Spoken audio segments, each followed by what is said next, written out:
یدعوہم الی عذاب السعیر، اور وہ انہیں بلا رہا ہے اس جہنم کے عذاب کی طرف۔ ومن یسلم وجہہ الی اللہ وہو محسن، اور جس شخص نے اپنا چہرہ اللہ کے سامنے جھکا دیا، تابع فرمان کر دیا اپنے چہرے کو الی اللہ، اللہ کی جانب، وہو محسن، اور وہ احسان کی روش اختیار کرے، فقد استمسک بالعروۃ الوثقی، تو اس نے تو مضبوط تھام لیا ہے، مضبوط کنڈے کو، اس کا ہاتھ پڑ گیا ہے۔ یہ سورہ بقرہ میں بھی یہ الفاظ آئے تھے آیت کرسی کے فوراً بعد، فمن یکفر بالطاغوت ویؤمن باللہ فقد استمسک بالعروۃ الوثقی وإلی اللہ عاقبۃ الامور، اور تمام معاملات کا انجام آخر کار اللہ ہی کے ہاتھ میں ہے، اللہ ہی تک اس کو لوٹا دیا جائے گا۔ ومن کفر فلا یحزنک کفرہ، اور اے نبی جو کفر کر رہا ہے تو آپ اس کے کفر اور کفر کے لیے جو وہ بھاگ دوڑ کر رہا ہے اس سے آپ پریشان نہ ہو، دلگیر نہ ہو۔ الینا مرجعہم، میری طرف ان سب کو لوٹنا ہے، فننبئہم بما عملوا، ہم انہیں اچھی طرح بتا دیں گے، جتلا دیں گے جو کچھ کہ انہوں نے کیا تھا۔ ان اللہ علیم بذات الصدور، یقیناً اللہ تعالیٰ تو جو کچھ سینوں میں چھپا ہوا ہے اس سے بھی واقف ہے۔ نمتعہم قلیلا، ہم انہیں ذرا تھوڑی دیر کے لیے ساز و سامان دے رہے ہیں، دنیا کے اندر یہ مزے لے لیں، مزے لوٹ لیں، ثم نضطرہم الی عذاب غلیظ، پھر ہم انہیں کشاں کشاں لے آئیں گے، کھینچ کر پکڑ کر لے آئیں گے اس عذاب کی طرف جو بہت گاڑھا ہے۔ وَلَئِن سَأَلْتَهُم مَّن خَلَقَ السَّمَاوَاتِ وَالْأَرْضَ لَيَقُولُنَّ اللَّهُ، اور جب اگر آپ ان سے پوچھیں کس نے پیدا کیا آسمان اور زمین تو وہ کہیں گے اللہ نے۔ قُلِ الْحَمْدُ لِلَّهِ، کہیے الحمدللہ، ساری حمد بھی پھر اسی کی ہے۔ بل اکثرهم لا يعلمون، لیکن یہ کہ ان کی اکثریت علم نہیں رکھتی۔ للہ ما فی السماوات والارض، آسمان اور زمین میں جو کچھ ہے وہ اللہ کے لیے ہے، اللہ ہی کا ہے، اللہ کی ملکیت ہے، یہ لام تملیک ہے، اللہ کی ملکیت ہے ہر وہ شے جو بھی کچھ ہے آسمانوں میں اور زمین میں۔ ان اللہ هو الغنی الحمید، یقیناً وہ غنی ہے، اسے کوئی احتیاج نہیں، اور حمید ہے، بڑی خوبیوں والا ہے، اپنی ذات میں ستودہ صفات ہے۔ وَلَوْ أَنَّ مَا فِي الْأَرْضِ مِنْ شَجَرَةٍ أَقْلَامٌ، اور اگر جتنے بھی زمین میں درخت ہیں وہ قلم بن جائیں، والبحر، اور سمندر جو ہے وہ سیاہی بن جائے، جیسے میں یہ مضمون سورہ کہف میں بھی آ چکا ہے۔ قُلْ لَوْ كَانَ الْبَحْرُ مِدَادًا لِكَلِمَاتِ رَبِّي وَلَنَفَدَ الْبَحْرُ قَبْلَ أَن تَنفَدَ كَلِمَاتُ رَبِّي وَلَوْ جِئْنَا بِمِثْلِهِ مَدَدًا، اگر پورا سمندر جو ہے میرے رب کے کلمات کو لکھنے کے لیے سیاہی بن جائے تو وہ سیاہی سمندر ختم ہو جائے گا، لیکن یہ کہ میرے رب کے کلمات ختم نہیں ہوں گے، چاہے اتنا ہی سمندر اور لے آیا جائے۔ وہی مضمون یہاں بھی آ رہا ہے، اور یہ بات نوٹ کی ہے، میں نے کئی مرتبہ آپ کو بتائی ہے کہ اہم مضامین قرآن مجید میں کم سے کم دو جگہ ضرور ملتے ہیں۔ وَلَوْ، اب وہاں پر صرف سیاہی کا تذکرہ تھا، یہاں سیاہی کے ساتھ قلم۔ وَلَوْ أَنَّ مَا فِي الْأَرْضِ مِنْ شَجَرَةٍ أَقْلَامٌ، اگر جتنے بھی درخت زمین میں ہیں وہ سب کے سب قلم بن جائیں۔ وَالْبَحْرُ، اور سیاہی جو ہے یہاں پہ اب محظوظ سمجھیے مدادن، اور بحر جو ہے سمندر جو ہے وہ سیاہی کی شکل اختیار کر لے۔ یمدہ من بعدہ سبعۃ ابحر، اور اس سیاہی کو پھر مزید پھیلائے اور بڑھائے 7 سمندر اور اس کے اندر جو ہے ڈال دیے جائیں، ما نفدت کلمات اللہ، اللہ تعالیٰ کی کلمات ختم نہیں ہوں گے۔ اور یہ میں عرض کر چکا ہوں، اس سے مراد کیا ہے کہ ہر شے جو اس کائنات میں ہے اللہ تعالیٰ کے کلمہ کن کا ظہور ہے، تو گویا کہ یہ تمام مخلوقات جو ہے کلمات اللہ ہے۔ اس اعتبار سے ظاہر بات ہے کہ احصاء کرنا ممکن ہی نہیں، اور آج کچھ نہ کچھ ہمیں اندازہ ہے کہ یہ کائنات کتنی وسیع و عریض ہے۔ ابھی تک بڑی سے بڑی ٹیلیسکوپس ایجاد کرنے کے باوجود trillions and trillions and trillions of light years تک تو ہم نے دیکھ لیا ہے، لیکن کائنات کا سرا ابھی ہمیں نظر نہیں آیا کہ شروع کہاں ہوتی ہے ختم کہاں ہوتی ہے۔ تو اس سے اندازہ کریں اللہ تعالیٰ کی خلاقی کا اور اس کی مخلوقات کتنی ہیں۔ تو وہ جتنے بھی کلمات کن ہیں اگر ان کو لکھنے کے لیے تمام جو ہے زمین کے درخت وہ قلم بن جائیں، اور تمام سمندر جو ہے وہ سیاہی بن جائیں، اور 7 سمندر اور بھی اس میں ایڈ کر دیے جائیں، تب بھی یہ کہ اللہ کے کلمات ختم نہیں ہوں گے۔ ان اللہ عزیز الحکیم، یقیناً اللہ تعالیٰ زبردست ہے، حکمت والا۔ اب ادھر تو اس میں تو اللہ تعالیٰ کی تخلیق کی وسعت اور عظمت کا تذکرہ ہو گیا۔ اب اس کا جو اس کے انتظام کا معاملہ، اس کی تدبیر جو ہے اس میں کس قدر یسر ہے، کتنی آسانی ہے، کتنی سہولت ہے اس کے لیے۔ یعنی اس کائنات کو جیسے کہ سورہ بقرہ میں آیت الکرسی میں بھی آیا تھا، وَلَا يَئُودُهُ حِفْظُهُمَا، یہ آسمانوں اور زمین کی حفاظت اس پر کوئی بھاری نہیں ہے، مشکل نہیں ہے، اس کو جو ہے اس کے تھامنے میں، اس کے چلانے میں کوئی اس کے لیے یہ کام بوجھل نہیں ہے، وزنی نہیں ہے۔ وَلَا يَئُودُهُ حِفْظُهُمَا وَهُوَ الْعَلِيُّ الْعَظِيمُ، تو اسی کو یہاں فرمایا مَا خَلْقُكُمْ وَلَا بَعْثُكُمْ إِلَّا كَنَفْسٍ وَاحِدَةٍ، تم سب کو پیدا کرنا اور تم سب کو دوبارہ پیدا کر لینا اللہ تعالیٰ کے لیے ایسے ہی جیسے ایک نفس کا پیدا کر دینا، اللہ کے لیے یہ اتنا یسیر ہے۔ ان اللہ سمیع بصیر، یقیناً اللہ تعالیٰ سمیع ہے اور بصیر ہے۔ تو گویا کہ ایک ہے اللہ کی تخلیق کی وسعت و عظمت، وہ تو کلمات الہی، اور ایک ہے اللہ تعالیٰ پر یہ کتنا ہلکا ہے، اہون علیہ، یہ اس کے لیے بہت آسان ہے، یسر اور سہولت اللہ تعالیٰ اس کے انتظام کو اور اس کو جو لے کر چل رہا ہے اس پر بھاری نہیں۔ الم تر ان اللہ یولج اللیل فی النہار، کیا تم دیکھتے نہیں کہ اللہ تعالیٰ رات کو پرو لاتا ہے دن میں، ویولج النہار فی اللیل، اور دن کو پرو لاتا ہے رات میں۔ اب یہ ایک تو اس کا مفہوم یہ ہو سکتا ہے کہ جیسے ایک ڈوری ہے اور اس ڈوری کے اندر اگر آپ نے دانے ڈالے ہوئے تسبیح میں، ایک سیاہ ہے ایک سفید، ایک سیاہ ایک سفید، سیاہ کے بعد سفید، سفید کے بعد سیاہ، یہ تو آتا چلا جائے گا۔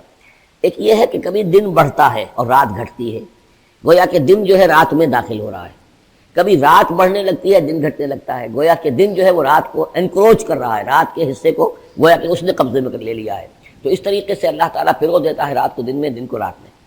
وسخر الشمس والقمر، اور اس نے مسخر کر دیا ہے سورج کو اور چاند کو، کل یجری الی اجل مسمى، یہ سب کے سب چل رہے ہیں ایک وقت معین تک کے لیے۔ وان اللہ بما تعملون خبیر، اور یقیناً اللہ تعالیٰ جو کچھ کہ تم کر رہے ہیں اس سے باخبر ہے۔ ذالک بان اللہ هو الحق، یہ اس لیے کہ اللہ حق ہے۔ وانما يدعون من دونه الباطل، اور یہ کہ جس کو یہ پکار رہے ہیں اللہ کے سوا وہ سب باطل ہیں، ان کی کوئی حقیقت ہی نہیں۔ باطل اس کو کہتے ہیں جو نظر تو آئے ہو نہ، کوئی حقیقت اس کی نہ ہو، جیسے شراب، پانی نظر آتا ہے لیکن پانی ہے نہیں۔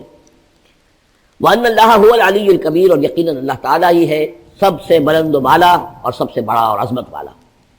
الم تر ان الفلک تجری فی البحر بنعمت اللہ لیریکم من آیاتہ، کیا تم دیکھتے نہیں کہ کشتیاں چلتی ہیں سمندر میں یا دریا میں اللہ کی نعمتوں کو لے کر؟ ظاہر بات ہے ٹرانسپورٹ جو ہوتی تھی پہلے بہت بڑی، وہ سمندروں میں کشتیوں سے، دریاؤں میں بھی۔ لیریکم من آیاتہ، تاکہ وہ تمہیں دکھائے اپنی آیات میں سے۔ ان فی ذلک لآیات لکل صبار شکور، یقیناً اس میں آیات ہیں، لیکن کس کے لیے؟ ان سب لوگوں کے لیے جو صبر کرنے والے ہیں، شکر کرنے والے ہیں۔ صبار یہ بھی مبالغے کا صیغہ ہے، فعال کے وزن پر، بہت صبر کرنے والا۔ شکور فعول کے وزن پر ہے، بہت زیادہ شکر کرنے والا۔ وَإِذَا غَشِيَهُم مَوْجٌ كَالظُّلَلِ، اور جب یہ کبھی سمندر میں ہوتے ہیں اور ان کے اوپر ایک موج چڑھتی ہے اور ڈھانپ لیتی ہے انہیں جیسے کہ بادل ہوں، ایسی موج آ رہی ہے کہ گویا کہ وہ تمہارے اوپر سے گزر جائے گی۔ دعوا اللہ مخلصین لہ الدین، تو وہ پکارنے لگتے ہیں اللہ کو اسی کے لیے اپنی اطاعت کو خالص کرتے ہوئے۔ فلما نجاہم الی البر، اور جب اللہ انہیں نجات دے کر لے آتا ہے خشکی پر، فمنہم مقتصد، تو ان میں سے کچھ وہ لوگ ہیں کہ جو بیچ کی چال پر چلتے ہیں، یعنی یہ کہ اکثر و بیشتر جو ہیں وہ پھر شرک کی راہ اختیار کر لیتے ہیں۔ وما یجحد بآیاتنا الا کل ختار کفور، اور ہماری آیات کا انکار نہیں کرتے مگر وہی جو قول کے جھوٹے ہیں اور ناشکرے ہیں۔ یا ایھا الناس اتقوا ربکم واخشوا یوما، اے لوگوں اپنے رب کا تقوی اختیار کرو اور ڈرو اس دن سے، لا یجزی والد عن ولدہ، جس دن کوئی والد اپنے بیٹے سے کسی شے کو دور نہیں کر سکے گا، بچا نہیں سکے گا کسی بھی چیز سے، ولا مولود هو جاز عن والدہ شیئا، اور نہ ہی بیٹا جو ہے وہ اپنے باپ سے کوئی شے دور کر سکے گا، کوئی کسی کے کام نہیں آئے گا، نہ باپ بیٹے کے نہ بیٹا باپ کے، تو باقی سارے رشتے جو ہیں وہ تو اس کے بعد ثانوی ہیں۔ ان وعد اللہ حق، یہاں وہ آیت بھی یاد آ گئی ہوگی آپ کو، یا بنی اسرائیل اذکروا نعمتی التی انعمت علیکم انی فضلتکم علی العالمین واتقوا یوما لا تجزی نفس عن نفس شیئا ولا يقبل منها شفاعۃ ولا یؤخذ منها عدل ولا هم ينصرون۔ یا ایھا الناس اتقوا ربکم واخشوا یوما لا یجزی والد عن ولدہ ولا مولود هو جاز عن والدہ شیئا ان وعد اللہ حق، اللہ کا وعدہ سچا ہے، شدنی ہے، اٹل ہے، ہو کر رہے گا، قیامت آ کر رہے گی، جزا و سزا ہو کر رہے گی۔ فلا تغرنکم الحیاۃ الدنیا، تو دیکھو تمہیں نہ دھوکے میں ڈال دے یہ دنیا کی زندگی، تم اسی کے اوپر ریجھ جاؤ، اسی میں مگن ہو جاؤ، اسی میں گم ہو جاؤ، تو گویا کہ یہ تمہارے لیے پھر دھوکے کی ٹٹی بن گئی کہ اصل زندگی سے تمہیں جو ہے ذہناً جو ہے اس نے غافل کر دیا۔ ولا یغرنکم باللہ الغرور، اور دیکھنا وہ دھوکے باز تمہیں اللہ تعالیٰ کی شان غفاری کے حوالے سے دھوکہ نہ دے۔ یہ شیطان آ کر یہ بھی کہتا ہے کہ اللہ تو بڑا غفار ہے، تم نے کیا کیا، کچھ چھوٹے سے گناہ تھوڑے سے کیے، اللہ کی مغفرت تو بہت وسیع ہے، خامخواہ کاہے کو گھبراتے ہو، کاہے کو توبہ کرتے ہو۔ تو یہ جو ہے اللہ کی رحیمی، اللہ کی شان غفاری کا حوالے سے دھوکے میں دینا انسان کو۔ ولا یغرنکم باللہ الغرور ان اللہ عندہ علم الساعہ، اللہ ہی ہے کہ جس کے پاس ہے قیامت کا علم کہ قیامت کب آئے گی۔ ساعہ اور قیامہ، اس کے فرق کو ذہن میں رکھیے۔ گھڑی وہ معین گھڑی جب کہ زلزلہ ہوگا اور یہ اجرام سماویہ جو ہیں وہ ایک دوسرے سے ٹکرائیں گے اور پہاڑ جو ہے روئی کے گالوں، یہ ساعہ ہے جس میں کہ ہلاکت ہوگی دنیا کی آخری۔ اور پھر باعث بادل موت کے بعد جو دن آنا ہے وہ قیامہ ہے۔ قیام کہتے ہیں کھڑے ہونے کو، اس دن کھڑے ہوں گے لوگ اور حاضر ہوں گے اپنے رب کے حضور میں۔ تو عام طور پر ہم قیامت کا لفظ جب بولتے ہیں تو ساعت کی جگہ پر بولتے ہیں۔ قرآن کی جو پرٹیکولر اپنی ٹرمینالوجی ہے اس میں یہ ساعہ ہے، وہ گھڑی کہ جس میں ہلچل ہوگی اور یہ جو بھی کچھ ہونا ہے جس کا کہ نقشہ کھینچا گیا، القاریہ والقاریہ وما ادراک ما القاریہ، یہ ہے الساعہ۔ لیکن پھر جب باعث بادل موت کے بعد جب کھڑے ہونا ہے قبروں سے نکل کر اللہ کے حضور میں، تو یہ ہوگا قیامہ، کھڑے ہونے کا دن۔ ان اللہ عندہ علم الساعہ، وہ ساعت کب آئے گی اس کا علم صرف اللہ کے پاس ہے۔ وینزل الغیث، وہی بارش برساتا ہے۔ ویعلم ما فی الارحام، وہ جانتا ہے جو کچھ کے رحموں میں ہے، ماں کے پیٹ میں کیا ہے وہ جانتا ہے۔ وما تدری نفس، اور کوئی جان نہیں جانتی ماذا تکسب غدا، کہ کل وہ کیا کمائی کرے گی، وما تدری نفس، اور کوئی جان نہیں جانتی بأی ارض تموت، کہ کس زمین میں اس کی موت واقع ہوگی۔ ایک شخص ہے اپنے ملک سے صرف چند دن کے لیے کہیں باہر گیا، وہیں انتقال ہو گیا، اسے کبھی گمان بھی نہیں ہو سکتا تھا، سال ہر سال سے کہیں مقیم ہے، وہاں موت نہیں آئی، اور کہیں گیا ہے اور وہاں موت آ گئی، تو کوئی نہیں جانتا کس زمین میں اس کی موت واقع ہوگی۔ ان اللہ علیم الخبیر، یقیناً اللہ تعالیٰ علیم اور خبیر ہے۔ یہ جو 5 چیزیں یہاں گنوائی گئی ہیں، اس میں آج کل بڑا اشکال ہے، اور لوگ کہتے ہیں کہ یہ آپ پتہ چل جاتا ہے کہ ماں کے رحم میں جو ہے، ماں کے پیٹ میں بیٹا ہے یا بیٹی ہے۔ اس کے 2 اعتبار سے اس کو سمجھ لیجئے۔ اس آیت میں 5 چیزوں کا ذکر ہے۔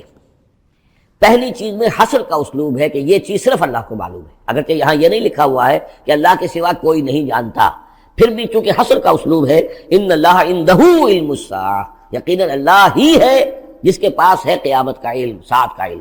اس میں بھی گویا کہ نفی ہو گئی کہ کوئی اور نہیں جانتا۔ 2 آخری چیزوں میں بھی نفی ہے، وما تدری نفس ماذا تکسب غدا، کوئی نہیں جانتا کہ کل وہ کیا کمائے گا، اس میں بھی کیٹیگوریکل نفی ہے اس کی۔ وما تدری نفس بأی ارض تموت، یہ بھی پھر کیٹیگوریکل نفی ہے کہ نہیں کوئی جانتا، کوئی جان نہیں جانتی کہ کہاں اس کی موت واقع ہوگی۔ لیکن 2 چیزیں جو ہے کیٹیگوریکل ڈینائل نہیں ہے۔ وَيُنَزِّلُ الْغَيْثَ، اللہ بارش برساتا ہے، یہ کہاں لکھا؟ نہ یہاں اس حصر کا اسلوب ہے، نہ یہ لکھا ہے کہ یہ کام جو ہے صرف اللہ کرتا ہے۔ اسی طرح یعلم ما فی الارحام، اللہ جانتا ہے جو کچھ کے رحموں میں ہے، اب یہ نہیں لکھا کہ کوئی اور نہیں جانتا۔ اس اعتبار سے قرآن مجید کے الفاظ جو ہیں ان کے اوپر تو اعتراض وارد ہو ہی نہیں سکتا۔ البتہ اعتراض اگر کچھ وارد ہوتا تو ایک حدیث پر ہوتا ہے۔ حدیث میں یہ آیا ہے کہ حضرت جبرائیل نے جب پوچھا تھا کہ مجھے قیامت کے بارے میں بتائیے، تو اس میں سے ایک روایت میں یہ الفاظ آئے ہیں کہ فی 5 لا یعلمہن الا اللہ، یہ قیامت کا علم جو ہے یہ تو ان 5 چیزوں میں سے ہے جنہیں اللہ کے سوا کوئی نہیں جانتا، اور وہاں حضور نے یہ ساری چیزیں گنوائی ہیں۔ اس کا جو ہے جواب وہ یہ ہے کہ رحم میں کیا ہے اس کا صرف ایک پہلو ہمیں معلوم ہوا ہے کہ وہ بیٹا یا بیٹی ہے، باقی جو کچھ ہے اس کے نہ معلوم کتنے پہلو ہیں، کتنا ذہین ہے، کس قدر فطین ہے، اس کے اندر کیا اوصاف ہیں، اس میں کیا صلاحیتیں ہیں، شقی ہے یا سعید ہے، نیکوکار ہوگا بدکار ہوگا، کیا پتہ ہے، یا ہوگا یا ہوگی۔ تو اس سے یہ کہ اس کی جو حدیث کا بھی معاملہ ہے اس کی بھی